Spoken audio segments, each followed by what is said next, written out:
Assalamualaikum warahmatullahi wabarakatuh. Salam Pramuka. Saya Gundar Masudaria.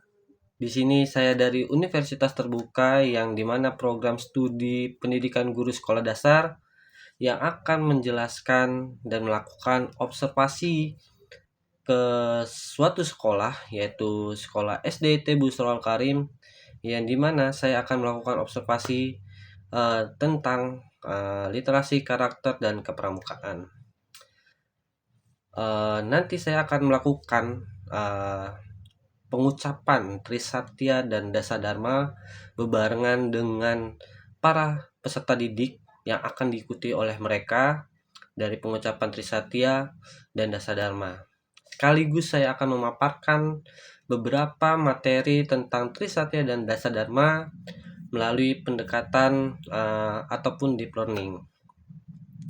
Sebelum itu, jangan kemana-mana, nanti akan kembali lagi bersama saya setelah saya melakukan pembacaan Trisatya dan Dasadharma bersama peserta didik. Tangannya di dada, karena ini ikrar dan sumpah janji, jadi kita harus mengucapkannya sungguh-sungguh. Yang megang semaput taruh dulu. Ya. Oke. Trisatya. Demi kehormatanku. Aku berjanji. Akan bersungguh-sungguh. Menjalankan kewajibanku. Terhadap Tuhan Yang Maha Esa. Negara Kesatuan Republik Indonesia. Dan mengamalkan Pancasila. Menolong sesama hidup. Dan ikut serta membangun masyarakat. Menepati Dasadharma. Dasadharma. Pramuka itu. Satu. Takwa terhadap Tuhan Yang Maha Esa. Dua. Cinta alam dan kasih sayang sesama manusia. Tiga. Patriot yang sopan dan kesatria. Empat. Patuh dan suka bermusyawarah. Lima. Rela menolong dan tabah. Enam. Rajin, terampil, dan gembira. Tujuh. Hemat, cermat, dan bersahaja. Delapan. Disiplin, berani, dan setia. Sembilan. Bertanggung jawab dan dapat dipercaya. 10. Suci dalam pikiran, perkataan, dan perbuatan.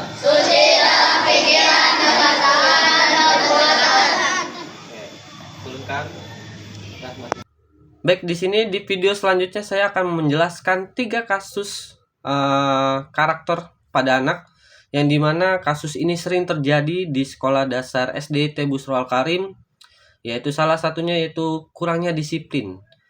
Terkadang saya masih melihat saat saya melakukan observasi ke sekolah ini, masih ada saja anak-anak yang datangnya terlambat saat waktunya kita eskul pramuka, ada yang masih di kelas padahal sudah jam waktunya. Nah, itu salah satu kurangnya disiplin. Dan ada juga ya, seharusnya kita lagi pramuka menggunakan kacu tapi tidak digunakan ataupun tidak terbawa.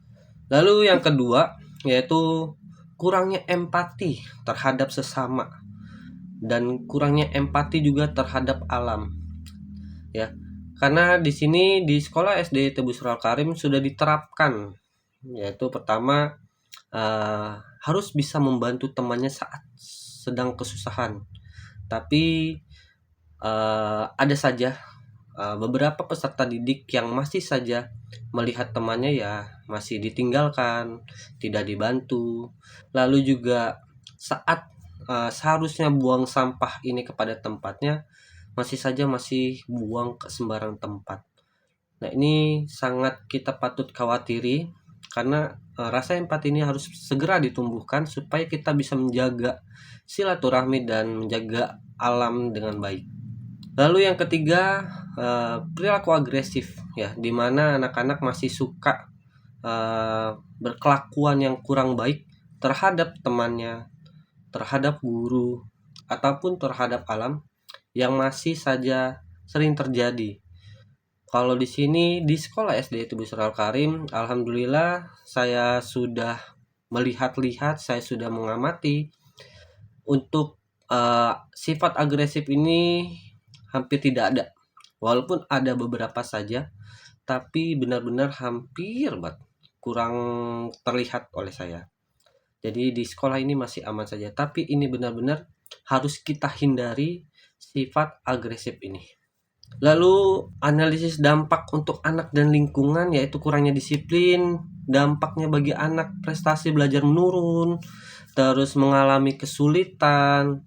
Lalu dampak untuk lingkungan apa? Yaitu mengganggu jalannya pembelajaran dan menjadi contoh buruk bagi teman. Ya, kita ketahui saat anak-anak SD itu selalu meniru apa yang mereka lihat. Apa yang mereka lihat, maka mereka akan mengikuti dan menirukannya. Nah, ini sangat patut kita khawatiri dan kita harus menjaga dengan baik.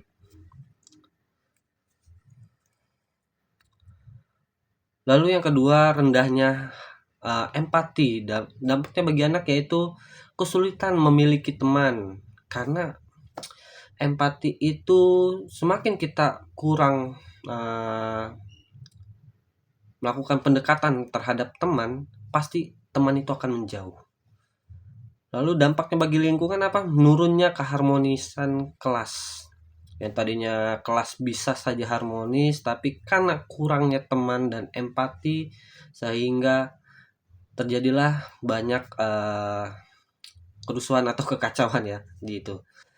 Lalu yang ketiga, perilaku agresif ini juga sangat berbahaya dan sangat dikhawatirkan karena jika terjadi dampaknya bagi anak itu akan menjadi nakal dan sulit diatur. Untuk lingkungan pun menimbulkan rasa takut kepada teman dan terjadi pertengkaran di mana-mana. Nah, ini patut kita harus diawasi baik-baik dan harus kita jaga dengan baik-baik juga. Ya, selanjutnya saya akan menjelaskan pendapat dari 3 pakar yang dimana saya akan paparkan tersebut. Yang pertama dari pakar Carl Rogers, yaitu tentang individu sehat sebagai fully function person. Yang dimana menurut Carl Rogers tersebut, individu yang sehat adalah mereka yang berkembang secara optimal karena memiliki lingkungan yang memberikan unconditional positive regard, penerimaan tanpa syarat. Ciri individu sehat menurut Rogers yaitu terbuka pada pengalaman. Jadi kita harus selalu terbuka terhadap pengalaman yang kita dapatkan, pengalaman yang dihadapi. Baik, yang kedua menurut pakar Abraham Maslow, yaitu tentang individu sehat sebagai yang mencapai aktualisasi diri. Maslow berpendapat bahwa individu yang sehat adalah mereka yang berhasil memenuhi kebutuhan dasar fisiologis, keamanan, cinta, penghargaan, dan mencapai puncaknya yaitu self-actualization. Ya, ciri individu yang sehat menurut Maslow yaitu memiliki persepsi realitas yang akurat, mampu menerima diri dan orang lain, mempunyai spontanitas, kreativitas, dan minat yang mendalam, lalu memiliki tujuan hidup atau purpose, yaitu memiliki hubungan interpersonal yang hangat dan bermakna. Nah, itu ciri individu yang menurut Maslow. Lalu inti dari pandangan tersebut yaitu kesehatan individu ditandai oleh tercapainya perkembangan potensi tertinggi melalui pemenuhan berjenjang kebutuhan manusia. Lalu pakar yang ketiga yaitu Eric Fromm, individu sehat sebagai yang mencintai dan produktif. Menurut Fromm, individu sehat adalah mereka yang mampu mencintai dan bekerja secara produktif. Kesehatan psikologis dilihat dari kualitas hubungan manusia dengan dunia. Ciri individu sehat menurut Fromm yaitu memiliki kemampuan mencintai secara aktif, produktif dalam karya dan realisasi sosial, mandiri namun tetap mampu menjalin hubungan bermakna, lalu memiliki identitas diri yang stabil, ya. Lalu yang terakhir, mengembangkan kebebasan positif, kebebasan untuk bertumbuh, bukan sekedar bebas dari sesuatu. Inti pandangan dari FOM adalah individu sehat adalah mereka yang mampu menciptakan hubungan penuh cinta serta produktivitas dalam kehidupan. Dari yang saya dapat dari ketiga pakar ini adalah di mana cara dan berperilaku hidup sehat secara individu. Baik, saya akan menjelaskan tentang pendekatan apa dan strategi apa dalam penguatan karakter siswa, yaitu menggunakan memilih pendekatan humanistik. Kenapa humanistik? Karena humanistik adalah berfokus pada pengembangan kepribadian secara utuh, yang dimana kepramukaan yaitu mengembangkan karakter diri seseorang menjadi lebih disiplin, lebih tegas, lebih siap, lebih menghormati dan lebih mencintai, dan banyak sekali. Nah, ini cocok sekali untuk dalam penerapan di pramukaan. Lalu yang kedua, mendorong kemandirian dan tanggung jawab. Kita sama-sama ketahui bahwa pramuka ini mengajarkan kita untuk lebih mandiri. Ada dalam kegiatan sehari-hari, contohnya seperti ada dalam kegiatan seperti kegiatan jambore, lomba, yang dimana mereka dipacu dan dilatih untuk bisa hidup di hutan secara mandiri, secara bertanggung jawab dengan apa yang mereka buat. Nah, ini kita sudah melihat di kepramukaan. Lalu yang ketiga, memberikan pengalaman belajar yang bermakna. Nah, ini apalagi di pramuka bukan sekedar belajar, tapi ada melatih diri dalam kegiatan kepramukaan ini, ya. Ada contohnya LKBB, kita belajar untuk bisa menjadi pasukan baris berbaris, kita belajar tentang sejarah, kita belajar tentang apa sih, kenapa sih adanya pramuka, dan tahun berapa sih, dan itu banyak banget, dan itu semua bermakna. Apalagi kalau kita belajar tentang PMR maaf, belajar tentang P3, nah, atau pioneering, itu banyak sekali, ya.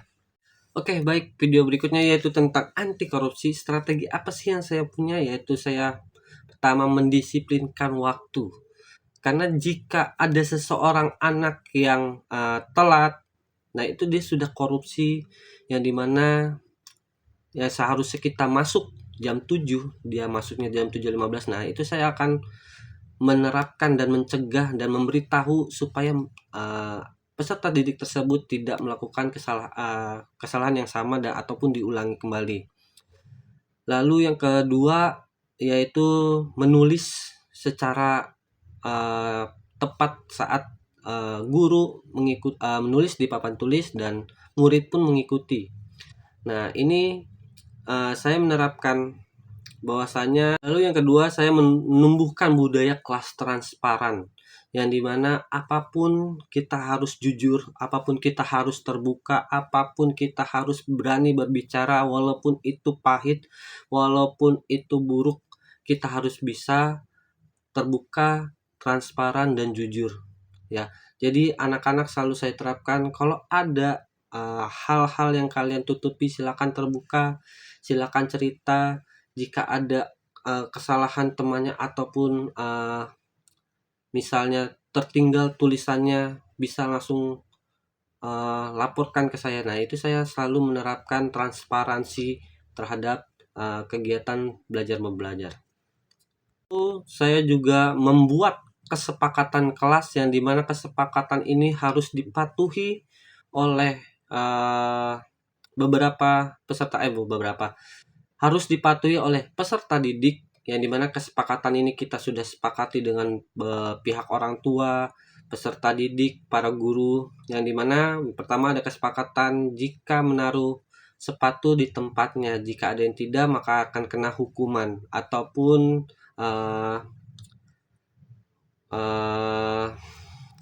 ya hukuman. Lalu jika ada yang tidak menulis maka dari ulang. Lalu jika ada yang berbohong maka akan dikenakan hukuman yaitu beristighfar, dan ada berbagai macam lagi kesepakatan kelas yang dimana harus dipatuhi dengan baik dan benar. Kenapa anti korupsi ini saya terapkan, yaitu karena nilai anti korupsi tidak cukup diajarkan saja, tidak cukup dijelaskan, tidak cukup kita omongkan saja atau kita berbicarakan saja, karena anak-anak sekolah dasar itu butuhnya pembuktian, butuhnya pergerakan, bukan sekedar kita ngomong, bukan sekedar kita yeping kalau bahasa anak sekarang. Ya, jadi kita harus membuktikan dan memperagakan secara langsung kepada peserta didik. Lalu karena penggunaan contoh konkret lebih mudah dipahami siswa juga. Karena kalau kita hanya menjelaskan tanpa ada contoh, itu pasti anak-anak tidak akan memahami dan akan melanggar apa yang kita jelaskan. Kita sudah jelaskan panjang lebar tapi anak-anak tidak melihat contoh secara langsung dan itu akan berakibat fatal. Makanya lebih baik kita langsung membuktikan, memperagakan, melaksanakannya secara langsung. Yang ketiga yaitu yang terakhir, karena keteladanan adalah fondasi pendidikan karakter ya. Dan yang terakhir, karena lingkungan kelas yang terbuka dan partisipatif mencegah perilaku curang. Siswa merasa dihargai dan dilibatkan, mereka cenderung lebih bertanggung jawab seperti itu. Baik, video yang terakhir yaitu kasus apa sih yang sering timbul di sekolah dasar dan upaya apa untuk bisa mencegah dan tidak terjadinya kasus tersebut terulang kembali. Yaitu kasus yang sering terjadi adalah masih sering sekali anak-anak kurang disiplin dalam waktu, lalu membuang sampah, lalu juga tidak mendengarkan guru dengan baik, lalu banyak juga kasus yang dimana masih agresif ataupun suka mengganggu teman. Nah, ini saya sering sekali melihat dan ini kasus-kasus yang sering terjadi dan muncul di sekolah dasar. Karena dimana masih banyak kurangnya kedisiplinan dalam diri mereka, kurang bertanggung jawab atas diri mereka sendiri, yang dimana mereka tuh seharusnya melaksanakan tugasnya dengan baik, yaitu sekolah dengan baik, tapi masih menyepelekannya. Lalu upaya apa sih yang saya terapkan? Yaitu pertama, saya selalu menerapkan adanya judgement ataupun hukuman ke para yang melanggar aturan. Contohnya kalau disiplin, mereka datang terlambat, nah saya selalu akan melakukan hukuman menulis surah Al-Fatihah 2 lembar, ataupun saat mereka mengganggu temannya, nakal ataupun bandel sama temannya, saya akan suruh istighfar 100 kali. Lalu juga saat mereka buang sampah, saya akan suruh pungut kembali sampah tersebut dengan berkali-kali lipat. Misalnya mereka membuang sampah plastik 1, maka saya akan kalikan 5, suruh memungut sampah yang terlihat di sekitar. Lalu yang terakhir, saya Agung Dharma Sudarya dari program studi pendidikan guru sekolah dasar undur diri. Terima kasih. Wassalamualaikum warahmatullahi wabarakatuh. Salam pramuka.